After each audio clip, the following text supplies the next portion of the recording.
X-rays. X-rays are part of electromagnetic radiation. Their wavelength is very, very small. Now let us see the instrument which is used for producing X-rays. It is a Coolidge tube. It consists of an evacuated glass tube as shown in the figure. At one end, a filament is fixed. Above this filament, a cathode is fitted. And at the other end, opposite to this filament, a target will be held at the end of a rod. The shape of the target is the surface of the target will be inclined at an angle 45 degrees with the horizontal. This is the experimental setup of the Coolidge tube. An evacuated glass tube. Inside the evacuated glass tube, a filament and a cathode will be fixed at one end, let's say here at the left end, and at the right side, opposite to this, at some distance, a target is placed. It is kept at the end of a rod. The surface of this target is made of a heavy metal, hard metal like tungsten, molybdenum. And its surface will be held at an angle 45 degrees with the horizontal. This is the experimental setup of Coolidge tube. Now the working of this device is the filament will be heated and thereby electrons will be emitted. Then a high potential difference will be applied such that the cathode becomes negatively charged and the anode, the target, becomes positively charged. A high potential difference will be created.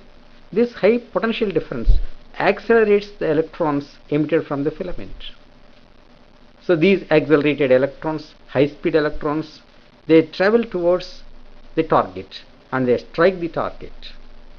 When they strike the target, X-rays will be emitted from the target. So this is how X-rays are emitted from the target when high-speed electrons collide with the target.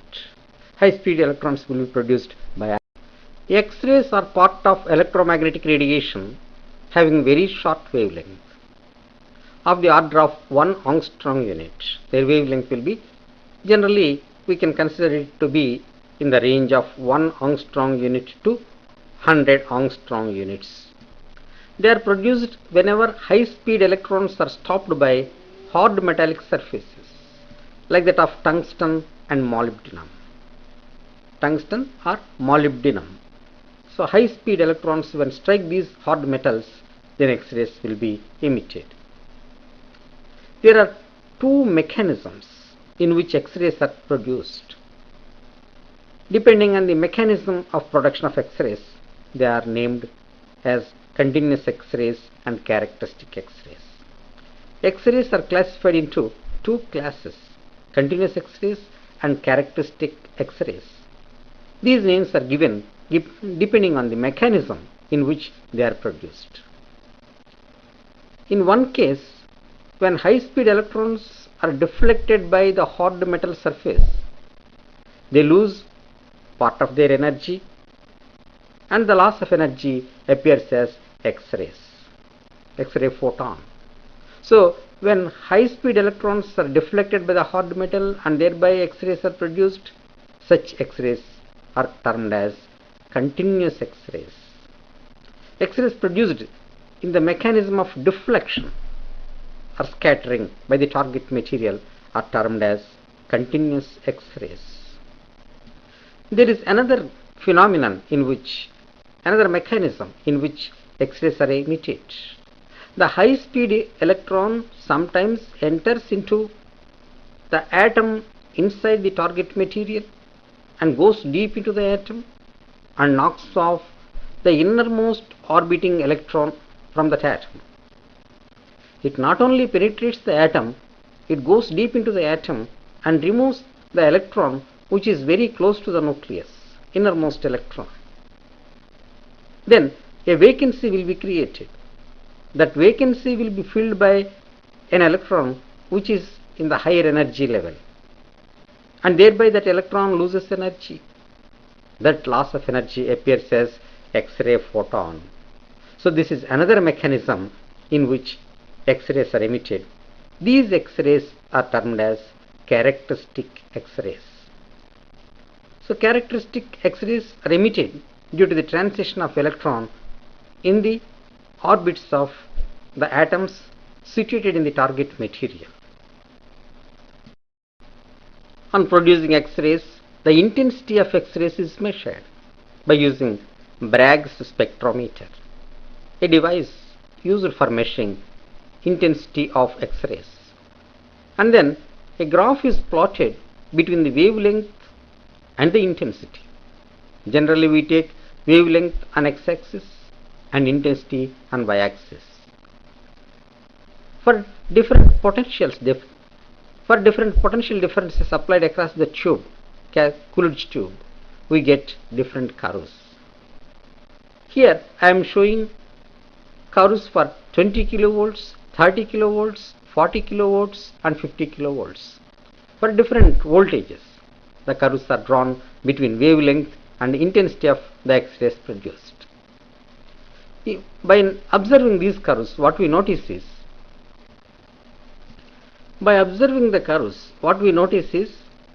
for each potential difference, for each voltage, there exists X-rays of all wavelengths above a particular value. For each potential difference, there exists X-rays of all wavelengths above a particular value. That particular value is known as lambda minimum.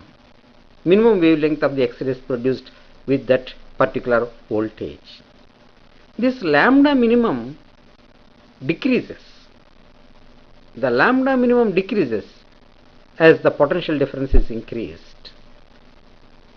And moreover, when we consider one curve, we notice the intensity increases with the increase in wavelength and reaches a maximum value, and thereafter the intensity decreases. So there is a maximum limit for intensity. This maximum intensity will also increase with the increase in applied voltage. The maximum intensity will also increase with the increasing voltage. Moreover, this maximum will occur at less and lesser wavelengths of light, less and lesser wavelengths of X-rays as the voltage is increasing. For 20 kilovolts it is somewhere, and for 30 kilovolts the maximum intensity occurs at left side of it, so it is decreasing. For 40 kilovolts the peak will be left of the peak of 30. Like this, the wavelength will be decreasing if we increase the wavelength corresponding to the maximum intensity will decrease by increasing the applied voltage along the X-ray tube. These intensities, X-rays, are called as continuous because X-rays of all wavelengths are present in this type of X-rays. So when electrons are scattered, we notice X-rays of all wavelengths above a minimum. That is why they are called as continuous X-rays. The set of X-rays that are produced is called as spectrum. So all these X-rays produced is called as a continuous spectrum. Let us analyze the process of continuous X-rays. The electrons are accelerated by the potential. Let us suppose capital V is the potential across the Coolidge tube. Then the energy given to the electron is eV.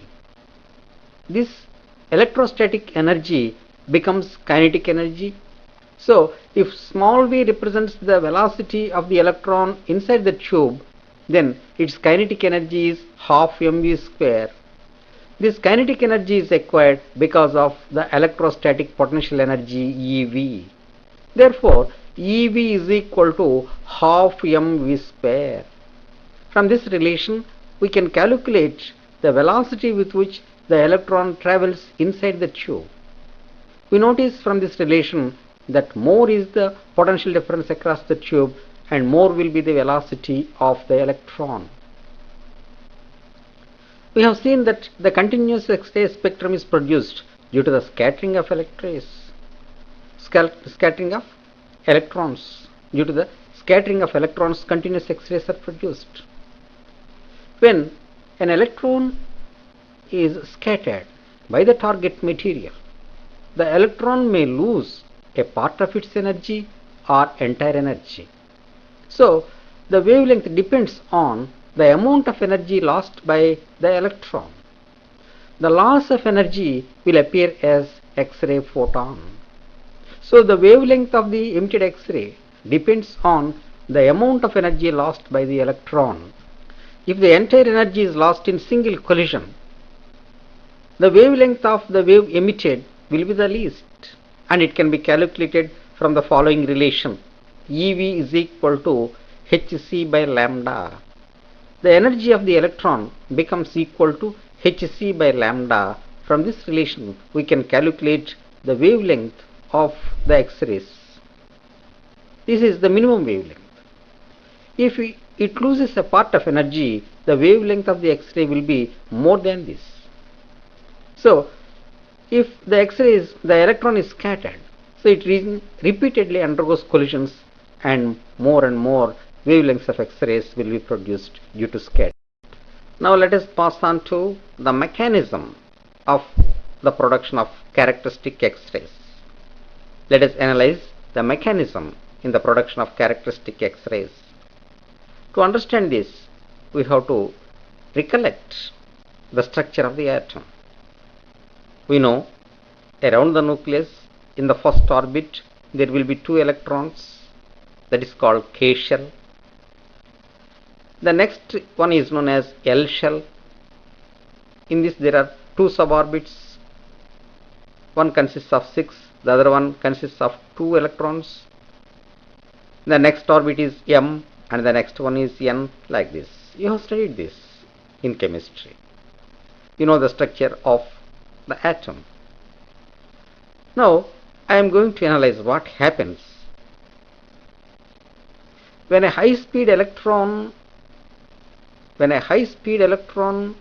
it enters the substance target material, and one of the atom it enters into the atom and goes deep into the atom and sometimes knocks off the K shell electron. You see how depth it has gone. It has gone up to almost up to the nucleus, and it removes the K shell electron.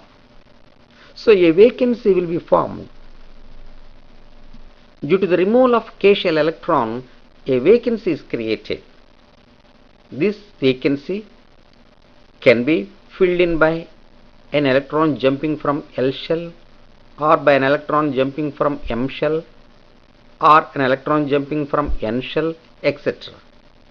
But in most cases, a large number of L shell electrons will jump and occupy this vacancy. So large number of transitions takes place from L shell to K shell in majority cases.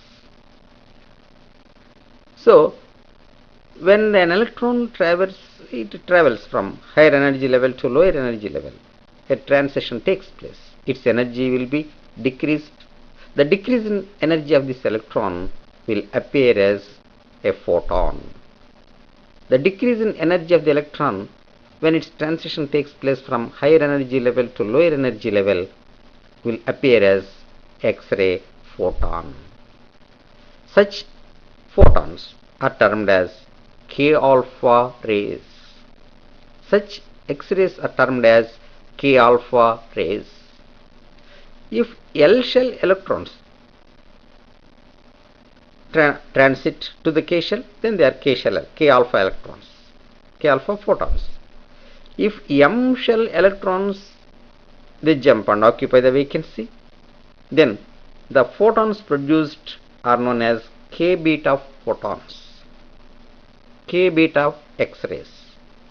K beta X-rays are produced due to the transition of electrons from M shell to K shell. Similarly, K gamma photons or K gamma X-rays will be produced when electron transition takes place from N shell to K shell. Like this, photons of fixed wavelength, fixed frequency will be emitted. K alpha will have the same wavelength, all the K alpha all the K beta photons will have the same wavelength. all the k gamma photons will have the same length. But the wavelength of k alpha is slightly greater than the wavelength of k beta, and the wavelength of k beta is slightly greater than the wavelength of k gamma. When we see the energy of k alpha photon is less than the energy of k beta photon. The energy of k beta photon is less than the energy of k gamma photon. So k gamma photon will have more frequency than k beta. K beta photon will have more frequency than k alpha photon. Like this, different photons will be emitted due to the transition of electrons. In another case, instead of removing k shell electron, if the high speed electron collides with L shell electron and removes the L shell electron, then the transitions will take place from higher energy level, that is from N shell to L shell, N shell to L shell, like this. If the transition is from M shell to L shell, the X-rays produced are termed as L alpha X-rays. The transition from M to L is L alpha X-rays. The transition from N to L, L beta X-rays. Like this we term the other X-rays. Several X-rays will be produced. These characteristic X-rays will have different frequencies, and they will be termed with different names depending on the mechanism of production. To get a deeper understanding of these X-rays, we draw graphs. Generally, these graphs will be drawn as peaks over the continuous spectrum curve. We plot wavelength on x-axis and intensity on y-axis. Then we will get peaks k alpha, k beta, k gamma, L alpha, L beta peaks, etc. From the figure, we notice that the intensity of k alpha is more than the intensity of k beta. That means more number of k alpha photons will be emitted compared to k beta. And k beta is left of k alpha. That indicates the wavelength of k beta is less than that of k alpha. If the wavelength is less, the frequency will be more. The energy of the photon will be more. So k gamma photon will have more energy compared to k beta photon will have more energy compared to k alpha. But the wavelength of k alpha is greater than the wavelength of k beta, and the wavelength of k beta is greater than that of k alpha. So by using this figure, we can memorize, or we can deeply understand the relation between wavelengths and frequencies. To be more specific, let us consider the X-ray spectrum when molybdenum is taken as the target material, and the voltage applied is about 35 kilovolts. When the voltage applied is about 35 kilovolts, we have seen the mechanism of production of characteristic X-rays. Now let us pass on to the mathematical representation of this process. We have seen that when high-speed electron knocks off k-shell electron, then the transitions will take place, and let us represent them by mathematically. Let us represent the energy of the L shell by EL and that of k shell by EK. Energy of L shell electron is EL. When the electron is in k shell, its energy is EK. EL is obviously more than EK. Therefore, when the transition takes place from L shell to k shell, the amount of energy lost by the electron is EL minus EK. EL minus EK is the amount of energy lost by the electron due to its transition from L shell to k shell. So the energy of the photon emitted by this transition is EL minus EK. The energy of the photon due to the transition of electron from L shell to k shell is given by EL minus EK. And this energy is can be written as energy of a photon can be written as hc by lambda. So where lambda represents the wavelength. So we can write this relation as EL minus EK is equal to hc by lambda. Using this relation, we can calculate the wavelength due to the transition from L shell to K shell. We have termed these X-rays as K alpha X-rays. So K alpha X-ray wavelength can be calculated using the relation EL minus EK is equal to hc by lambda. We can write a similar relation for the transition from M shell to K shell, which are represented by K beta spectral lines. The relation is EM minus EK is equal to hc by lambda. Like this, we can write the relations for calculating the wavelengths of K alpha, K beta, etc. Moseley's law. Moseley studied the relation between the frequency of the X-rays emitted and the atomic number of the target material. Let nu represent the frequency of X-ray and Z the atomic number. And he has plotted a graph between Z and root nu, taking Z on x-axis and root nu on y-axis. When he has studied the relation, when he has drawn a graph for each of the X-rays, that is for K alpha X-rays, K beta X-rays, K gamma X-rays, etc. He has got a straight line curve, a straight line graph for K alpha X-rays and another straight line curve for K beta X-rays. Like this, he obtained different curves. From the information he got, he proposed a law known as Moseley's law. Mathematically, it can be written as root nu is proportional to Z. This can be expressed in words as the square root of frequency of X-rays. The square root of the frequency of the X-rays emitted from an element of the target material is directly proportional to the atomic number of that element. Like this we can state. By replacing the proportionality, we can write the above law as root nu is equal to A into Z minus B, where A and B are constants. A and B constants are required for different spectral series, K alpha, K beta, K gamma. Each series will have different values of A and B. Like this, he analyzed the relation between atomic number and the frequency, and this is known as Moseley's law. Root nu is proportional to Z, or root nu is equal to A into Z minus B mathematically. The importance of Moseley's law. The importance of Moseley's law. It helped in the arrangement of periodic table.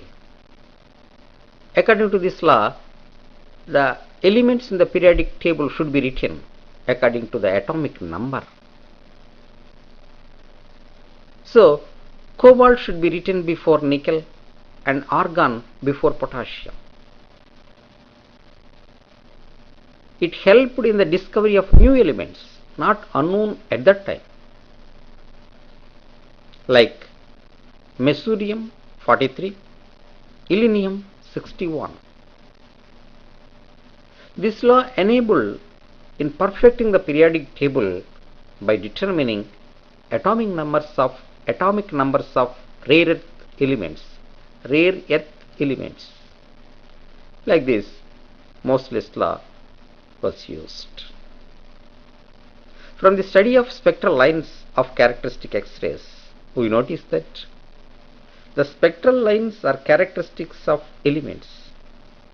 So we can identify the element from the spectral line, and we can identify the spectral line from the element because they are characteristic. The spectral lines are characteristics of elements. Compton's scattering, Compton effect or Compton scattering. Compton treated the scattering of X-rays as the collision between particles. He treated the collision of X-ray photons with electrons, and he derived a mathematical relation for the change in wavelength due to scattering, and he conducted an experiment and proved the mathematical relation obtained by him. To understand Compton scattering, first let us consider an electron and an incident photon. A photon of wavelength lambda is moving towards the electron, stationary electron. After colliding with the electron, suppose the photon diverts its path and it travels at an angle phi. It scatters at an angle phi from its initial direction, and the recoil electron travels, say, in another direction. Phi is the angle of scattering here, the angle through which the photon is being deflected due to collision. If lambda is the wavelength of the incident photon and lambda prime the wavelength of the scattered photon, then the increase in wavelength delta lambda is equal to lambda prime minus lambda. We can define Compton effect as when X-rays are scattered from a substance, the scattered X-rays are composed of original X-rays and X-rays of more wavelength. Compton derived a relation for the change in wavelength due to scattering. He used the principles of collision of two particles. He treated X-rays as particles along with electrons. Moreover, he assumed the collisions to be elastic. Now let us proceed to explain his formula. The change in wavelength of the X-rays, scattered X-rays, is called as Compton shift. So delta lambda is Compton shift, that is equal to lambda prime minus lambda. The relation derived by Compton is delta lambda is equal to h divided by m0c into 1 minus cos phi. Delta lambda is equal to h by m0c whole multiplied by 1 minus cos phi. Here m0 is the rest mass of electron, h is Planck's constant, c is speed of light, phi is the scattering angle. m0 rest mass of electron, h Planck's constant, c speed of light, phi the angle of scattering. If there is no scattering, then there is no change in wavelength. If the scattering angle is 90 degrees, the scattering is maximum. And the maximum scattering Compton shift is h by m0c. The Compton shift depends only on the angle of scattering but not on the wavelength of the incident radiation, X-rays. Compton shift depends only on the angle of scattering but not on the wavelength of the incident beam. Compton verified this shift experimentally and proved the validity of his proposition. Compton proved his effect experimentally. So, Compton scattering proves beyond doubt the particle nature of electromagnetic radiation. This is its importance. Compton shift proves beyond doubt the particle nature of electromagnetic radiation, here X-rays. De Broglie hypothesis. De Broglie hypothesis.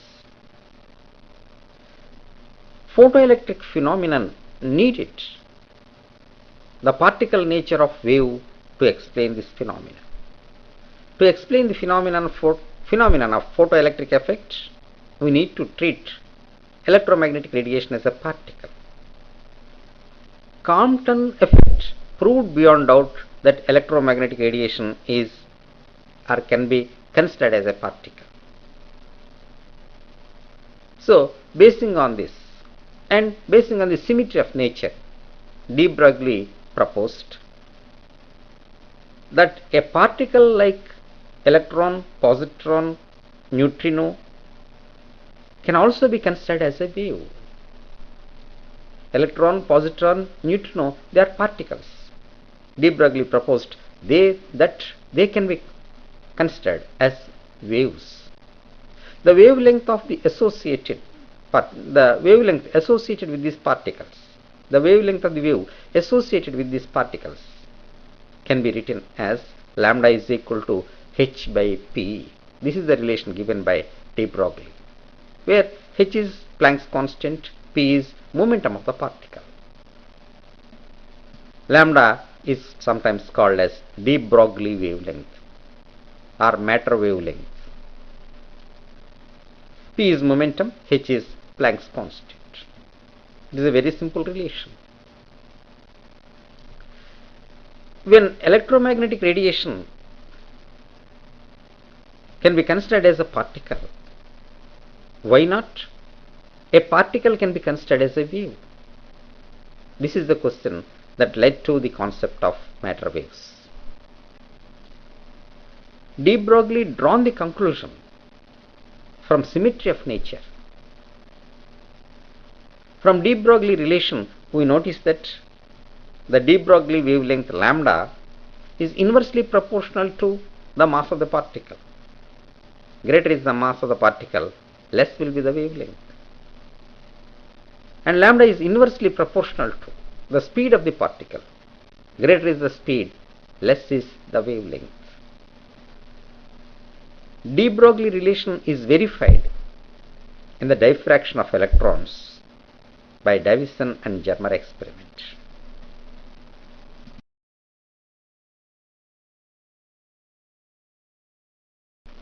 We can derive the de Broglie relation in the following way.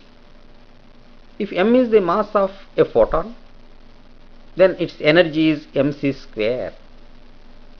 If m is the mass of a photon, then its energy is mc square. The energy of a photon can be written in terms of wavelength as hc by lambda. Therefore, mc square is equal to hc by lambda. Cancelling c, we get mc is equal to h by lambda, where mc is momentum of photon. By rearranging for lambda, we will get lambda is equal to h by mc. But mc is momentum of the photon. Therefore, lambda is equal to h by p. This relation is applied to the particles by de Broglie. Dual nature of matter. Nature is manifested in two forms, matter and energy. We consider electron, proton, neutron, etc. are particles, and light, heat, sound, etc. as energy waves. Particle nature of wave and wave nature of particle are proved. Particle nature of wave is proved and wave nature of particle is proved. So, matter can be considered as a wave and as well as a particle. So, this can be expressed as the nature manifests in two forms. We can consider it as a wave or as a particle depending on the need. For considering interference, diffraction and polarization, light is considered as a wave. And photoelectric effect, and for photoelectric effect and for Compton effect, it is considered as a particle. Electromagnetic radiation is considered as a particle.